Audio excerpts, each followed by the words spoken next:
누가복음 9장 37절부터 50절까지 말씀입니다. 제가 봉독해 드리도록 하겠습니다.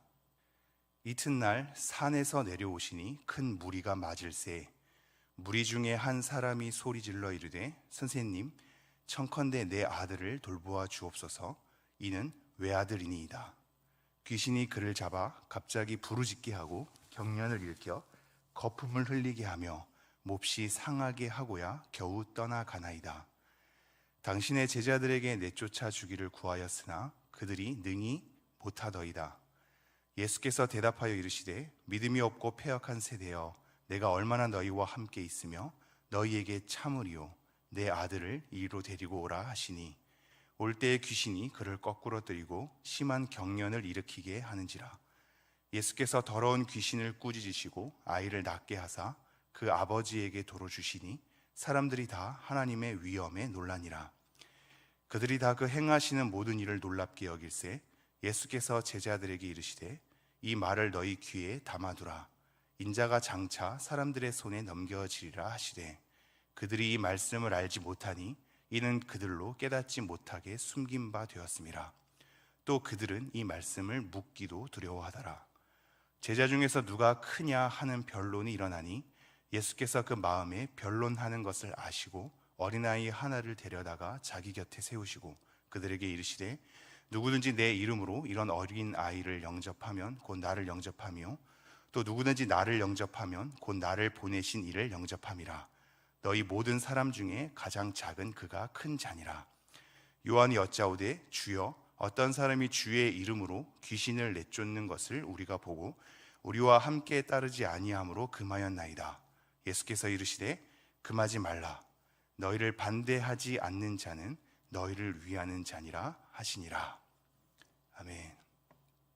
예수님께서 몇몇의 제자를 데리고 변화산이라는 곳에 이르게 되죠.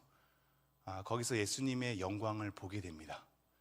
그 영광의 자리가 어찌나 좋았는지 거기에 처소를 짓고 함께 지내기를 거쳐하는, 자기도 알지 못하는 강구를 하는 것을 보게 되지요. 그런 영광의 현장에서 떠나서 내려온 다음에 일어나게 되는 일들입니다. 영광을 보고 그 자리에 머물기 원했던 제자들이 다시 한번 현실로 복귀하게 될 때 가장 먼저 마주하는 것은 고통의 소리였습니다.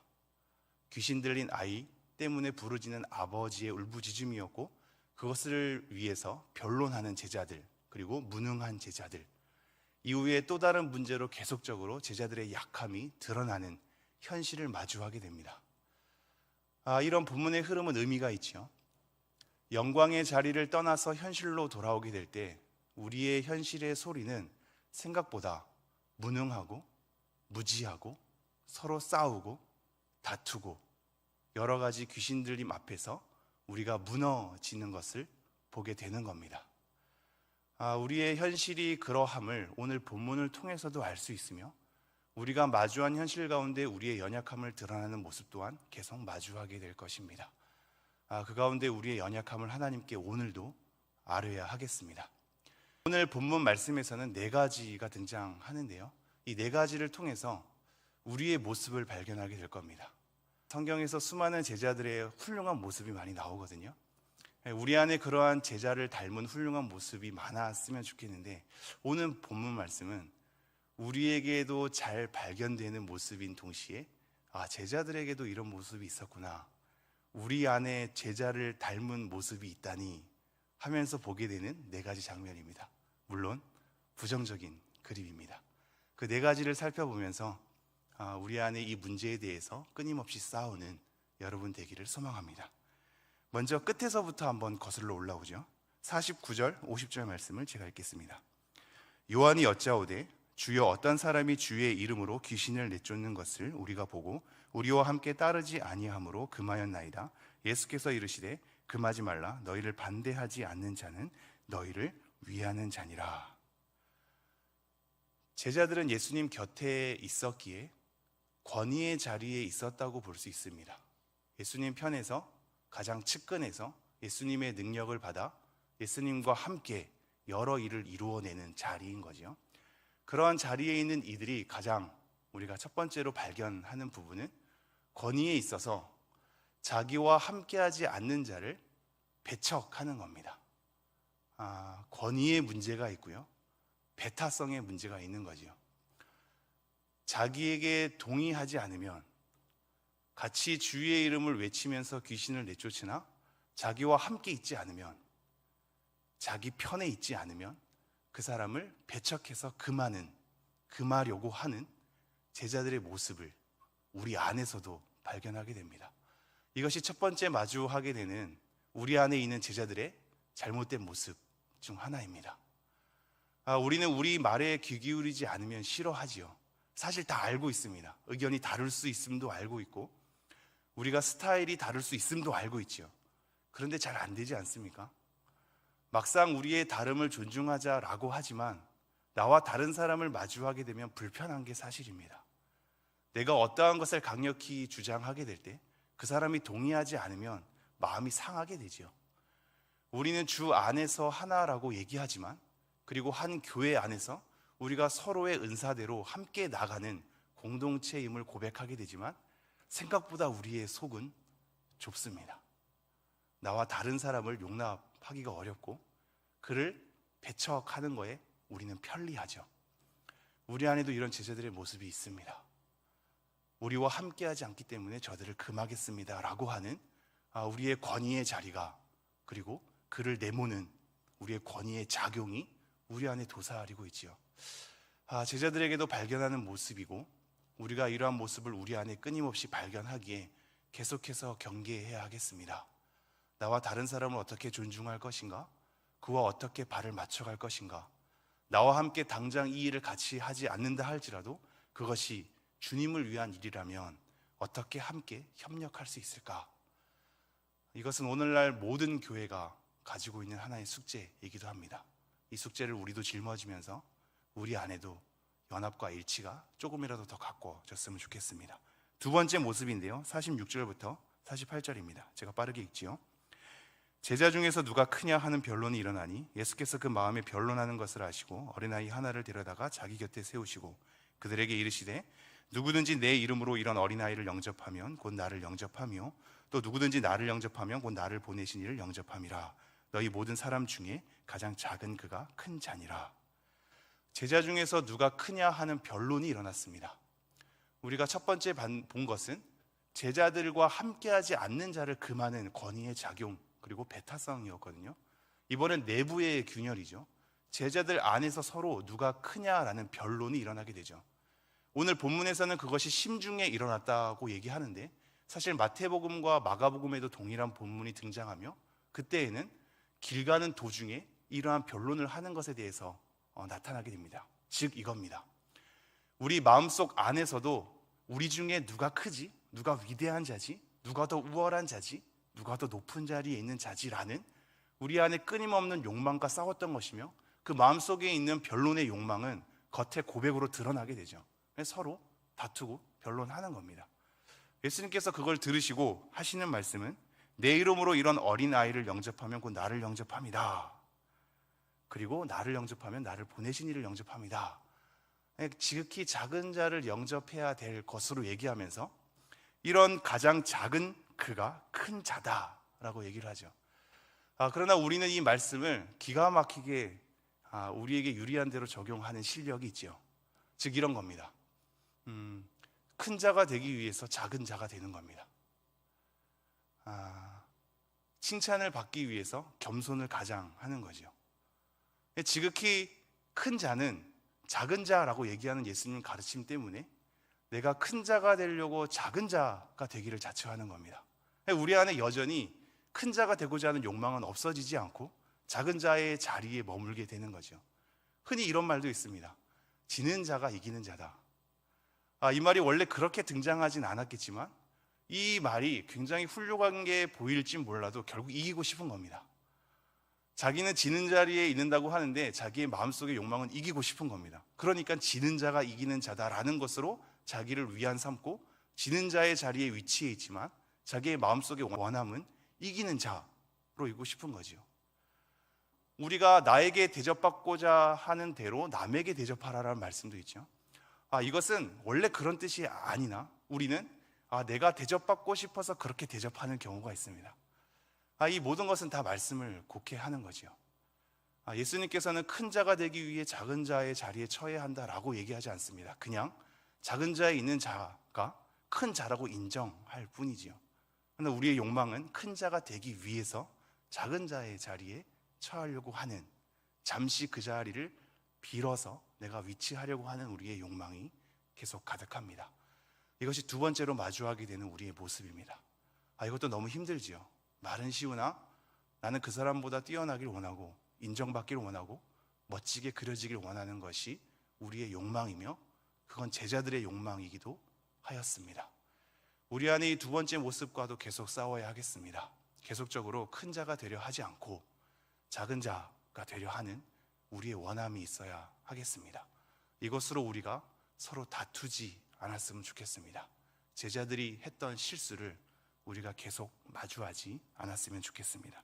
세 번째 모습인데요, 43절 중반부터 시작됩니다. 그들이 다 그 행하시는 모든 일을 놀랍게 여길세 예수께서 제자들에게 이르시되 이 말을 너희 귀에 담아두라. 인자가 장차 사람들의 손에 넘겨지리라 하시되 그들이 이 말씀을 알지 못하니 이는 그들로 깨닫지 못하게 숨긴 바 되었습니다. 또 그들은 이 말씀을 묻기도 두려워하더라. 예수님께서 곧 자기가 다른 사람의 손에 넘겨지리라 하는 것을, 즉 십자가의 고난에 대해서 본격적으로 드러내지요. 전에도 드러난 바 있고 두 번째로 제자들에게 드러내는 모습입니다. 이 말에 대한 제자들의 반응이 뭐냐면 그 말이 무슨 말인지를 깨닫지 못한다라고 얘기합니다. 제자들의 무지가 드러나는 장면입니다. 우리의 모습이기도 하죠. 말씀을 듣는데 그것에 대해서 제대로 깨닫지 못하는 겁니다. 여러분, 이것은 생각보다 조금 더 내밀히 들어가야 하는데요, 지금 제자들은 무슨 말인지 사실상 모르는 것이 아닙니다. 그 말이 어떤 말인지는 충분히 알고 있었습니다. 그러나 본인들이 모신 메시아가 그런 자리에 왜 이르러야 하는지를 스스로 이해하고 용납할 수 없었던 것입니다. 그래서 이런 말이 등장하죠. 그들은 이 말씀을 묻기도 두려워하더라. 무슨 말인진 알았는데 그 말의 의미가 너무나 자기들이 납득할 만한, 감당할 만한, 우리가 모신 메시아가 우리 곁에 없어진다라는 사실, 우리가 그린 왕이 다른 사람들의 손에 넘겨져서 고난의 자리로 들어가야 한다는 사실, 이 구속의 과정들을 제대로 받아들일 수 없었기 때문에 거부한 내용입니다. 이걸 가지고 깨닫지 못한다라는 표현을 쓰지요. 우리 또한 마찬가지지요. 우리 안에 말씀이 어떤 말인지는 알지요. 그러나 우리 삶에서 감당할 만한, 우리가 받아들일 만한 우리의 삶이 안 되기 때문에 우리는 거부하는 것을 마주하게 됩니다. 그래서 그 말에 대한 진정한 의미를 깨닫지 못한다라고 얘기를 하고 있습니다. 물론 오늘 본문에서는 그것이 숨긴 바 되었다고 해서 우리의 책임이 덜어지는 듯한 느낌이 드나, 이것은 하나님 편에서 완벽하게 그들을 깨닫지 못하게 하셨다는 하나님의 주권을 드러내긴 하지만 우리의 책임을 회피하는 말씀으로는 적용되지 않습니다. 이런 제자들의 무지, 말씀을 받아들이지 않는 태도가 우리 안에 있지 않는지 한번 돌이켜봐야 하겠죠. 마지막으로 이 말씀을 읽지 않고 마지막 얘기하고 좀 마치도록 하겠습니다. 변화산에서 내려와서 마주하게 되는 첫 번째 장면인데요, 오늘 본문에선 등장하지 않지만 마태복음과 마가복음을 자세히 보면요, 이걸 가지고 변론했다라고 얘기합니다. 마가복음 9장에 등장하거든요. 변론했다라는 건 뭐냐면 예수님께서 변화산에서 내려오시니 큰 무리가 예수님을 맞이하게 되는 겁니다. 근데 그 가운데 마가복음 9장에서는 서기관들과 변론하였다라는 표현이 나옵니다. 즉 귀신 들린 아이를 치유하지 못하는 제자들의 무능 속에서 수많은 사람들이 따져 물었던 것 같습니다. 예전에는 귀신을 내쫓고 치유를 했는데 왜 지금은 못하느냐? 예수님이 없는 이 자리에서 너희들은 대신할 수 없느냐? 예수님의 이름으로 행한 너희들이 갑자기 못하는 것은 무슨 연유냐? 많은 이 실갱이가 벌어졌겠죠. 제자들도 당황했을 겁니다. 왜 했다가 안 되는지, 자기 무능감 때문에 여러 가지 핑계를 댔을 수도 있겠습니다. 그러한 가운데 변론이 일어났고 예수님이 등장하는 겁니다. 그리고 그 내용에 대해서 세세히 살피기 시작하죠. 이 말씀에서 우리가 다시 한번 마음속에 새겨야 할 것은 예수님께서 이 장면을 가지고 꾸중을 하셨다라는 겁니다. 제가 41절 말씀 읽어보지요. 예수께서 대답하여 이르시되 믿음이 없고 패역한 세대여 내가 얼마나 너희와 함께 있으며 너희에게 참으리요 내 아들을 이리로 데리고 오라 하시니. 믿음이 없고 패역한 세대라는 말을 통해서 분명한 꾸중을 들은 것을 보게 되죠. 이것은 단지 제자들을 향한 꾸짖음만은 아닙니다. 패역한 세대, 믿음이 없는 세대, 즉 그 안에 포함된 서기관들, 그 안에 함께 모였던 군중들, 그리고 그 안에 여전히 자리하고 있는 제자들 모두를 일컫는 말입니다. 그 시대의 사람들은 믿음이 없었고 패역한 세대였으며 그 안에 제자들도 똑같은 무능함을 보게 되는 거죠. 우리 시대 또한 마찬가지입니다. 믿음이 없고 패역한 시대며 우리도 그 걸음에 따라서 우리의 무능함을 마주하게 됩니다. 예수님은 이러한 상황 속에서 제자들도 그리고 그 안에 있는 무리들도 꾸짖게 되는 거죠. 그리고 나서 나중에 제자들이 와서 묻습니다. 예수님, 우리는 왜 이런 일을 할 수 없습니까? 오늘 본문에선 등장하지 않으나 마태복음과 마가복음에선 등장하거든요. 그것을 이렇게 간추릴 수 있겠습니다. 마태복음에서는 너네들이 믿음이 작았기 때문이다 라고 얘기를 하고요, 마가복음 9장에서는 이러한 종류의 능력은 기도 외에는 나갈 수 없다라고 얘기합니다. 즉 종합하면 이렇습니다. 지금 제자들의 무능을 마주하게 된 이유는 분명히 제자들이 꾸짖음을 당하는 만한 상황인 거거든요. 그것을 마태복음에서는 믿음이 작기 때문이다라고 얘기를 하고 있고, 마가복음에서는 기도 외에는 이런 이유가 나갈 수 없다라고 얘기를 하고 있습니다. 그럼 우리는 이렇게 생각할 수 있죠. 우리의 사역을 감당하게 될 때 우리의 무능함은 우리의 믿음의 작음과 기도하지 않음으로부터 나올 수 있구나를 우리는 마주해야 하는 것입니다. 이것이 소화하기는 쉽지 않을 겁니다. 왜냐하면 우리는 이러한 핑계를 댈 때가 많이 있기 때문입니다. 기도해도, 열심히 노력해도, 믿음으로 고백해도 이 모든 것에 대한 결과는 하나님의 주권에 있지 않습니까? 라고 얘기를 하죠. 하나님의 주권을 우리는 운운하면서 우리의 믿음 자금 때문에 이러한 일이 발생된 것을 부인하려 합니다. 우리가 기도하지 않았기 때문에 이런 일이 발생한 것을 부인하려 하죠. 모든 결과는 하나님께 맡기고 우리의 무능을 감추는 것이 우리의 굉장히 훌륭한 습성으로 자리 잡았습니다. 예수님께서는 그것을 꾸짖지요. 그것은 믿음이 없는 것이고 패역한 것이다 라고 얘기를 합니다. 너네들의 믿음이 작기 때문이고 기도하지 않았기 때문이다 라고 얘기합니다. 그러기에 현실로 돌아오면 우리는 어렵습니다. 이것이 이렇게 작용하지 않는 것이 우리의 무능함 때문입니까? 믿음이 작고 기도하지 않았기 때문입니까? 아니면 결과는 하나님께 있기 때문에 하나님께서 이루어지지 않으심 때문입니까? 우리는 여전히 그것을 명확하게 알 수는 없을 것입니다. 그러나 한 가지는 알게 되죠. 하나님의 주권에 맡기되 우리의 믿음 자금과 기도하지 않았기 때문일 수도 있구나를 우리는 돌이켜봐야 할 것입니다. 이것이 우리 안에 도사리고 있는 제자들의 또 다른 모습으로 마주하게 되는 것입니다. 정리하겠습니다. 4가지 내용을 우리는 제자들의 모습을 통해서 알게 되는데요, 우리의 권위를 통해서 배타하고 있지는 않는지, 우리 안에서 누가 크냐라고 변론하고 있지는 않는지, 예수님의 가르침에 대해서 받아들이기 싫어서 깨닫지 못한 자의 상태에 있지는 않는지, 여전히 우리는 믿음 자금과 기도하지 않음 때문에 우리의 사역을 감당하지 못하는데 하나님의 주권 운운하면서 핑계대지는 않는지, 이 4가지 모습을 우리 안에 다시 한번 돌이켜보면서 하나씩 끊임없이 싸워가는 여러분 되기를 간절히 소망합니다. 오늘 이것을 위해서도 기도하지요. 우리가 믿음과 기도의 상관성 그리고 사역의 상관성이 있음을 보게 되었으니 하나님, 우리의 믿음을 붙들어 주십시오. 하나님, 하나님의 사역을 잘 감당하게 하여 주십시오. 우리 안에 겸손함과 서로의 연합과 일치를 허락하여 주십시오.